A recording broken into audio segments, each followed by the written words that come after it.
La cité historique de Ouidah était aux couleurs de la Jeune Chambre internationale du 16 au 22 octobre 2023. Pendant 7 jours, la 34e édition de la Convention nationale de l'organisation a réuni une pléthore de cadres et de personnalités. En effet, 2 grands événements ont ponctué la cérémonie de clôture, à savoir la remise de parchemins aux 4 sénateurs ayant été retenus dans le programme Who is Who, initié par l'Association des Sénats de l'Afrique et du Moyen-Orient, en présence du président du Sénat de la JCI Bénin, sénateur Christian Afayon, les sénateurs Éric Denon, Francine Toupé et Nialoko, Albin Feliho et Pamphile Diofun ont reçu leurs attributs de sénateurs JCI les plus influents d'Afrique et du Moyen-Orient. Il est question de répertorier et de publier pour cette première édition une liste de 50 sénateurs de notre zone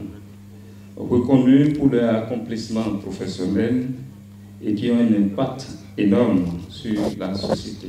Il s'agit des personnes ayant une référence inestimable à la DCI et font partie d'une communauté exclusive de sénateurs de la DCI dont les réalisations en tant que membres exceptionnels sont affichées avec leurs réalisations professionnelles. Cette publication fournira une grande couverture de la vie de nos dirigeants dont les contributions à la société font d'eux des sénateurs DCI les plus influents d'Afrique et du Moyen-Orient. La publication sera une source de référence pour toutes les organisations nationales de la DCI, les partenaires de notre région et au-delà. Le but de cette cérémonie est de les connaître, déjà au sein de notre grande famille et sur le territoire national. Et pour y parvenir, il y a bien des conditions à remplir. Le sénateur doit être âgé de plus de 40 ans.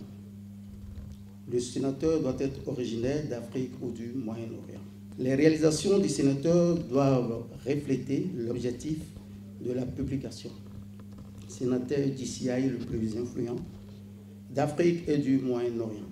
Toutes les candidatures devront être référées par l'organisation nationale du Sénat DCI respective, du sénateur et ou par le président DCI Amisa.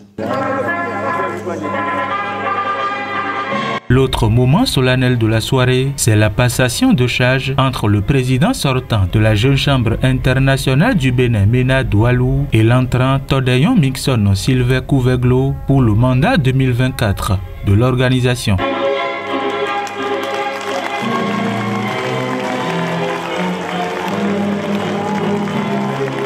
Nous avons consenti des efforts considérables à l'archivage de notre organisation.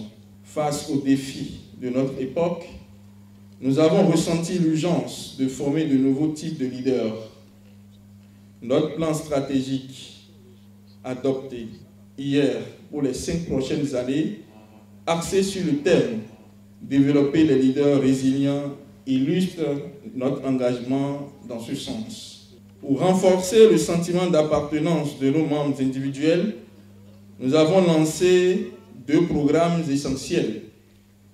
Les after-work de l'employabilité et de l'entrepreneuriat, la semaine créative qui vise à inciter les participants à la création de la richesse à travers des ateliers d'incubation. Nous avons également œuvré pour la structuration de la Direction nationale de la communication et des relations publiques. C'est ici, en 2014, à Ouidah, que j'ai été impressionné à la prise de charge des mains de son prédécesseur, de quelqu'un qui, pour moi, est un oncle, petit frère de ma mère, qui joue pour moi aujourd'hui, depuis le décès de mon père, le rôle paternel.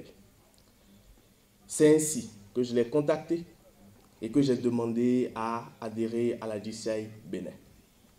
L'histoire a voulu que 8 ans après, c'est ici, à Ouidah, que je sois investi de la charge et qu'il se retrouve par la même occasion maire de cette ville. Dans ses interventions, le président du Sénat de la JCI Bénin a martelé que sur les 50 sénateurs attendus des 25 associations sénatoriales de l'Afrique et du Moyen-Orient, le Bénin a décroché 4 places, dont une femme.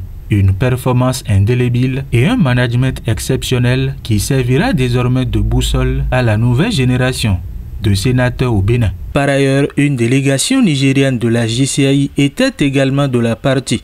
Courant la semaine de la convention, des séries d'échanges ont été menées par le Sénat de la JCI Bénin avec le soutien du sénateur Christian Maouyon Huichenou, maire de la commune de Ouida, pour le renforcement des opportunités d'affaires avec les opérateurs économiques du géant de l'Est.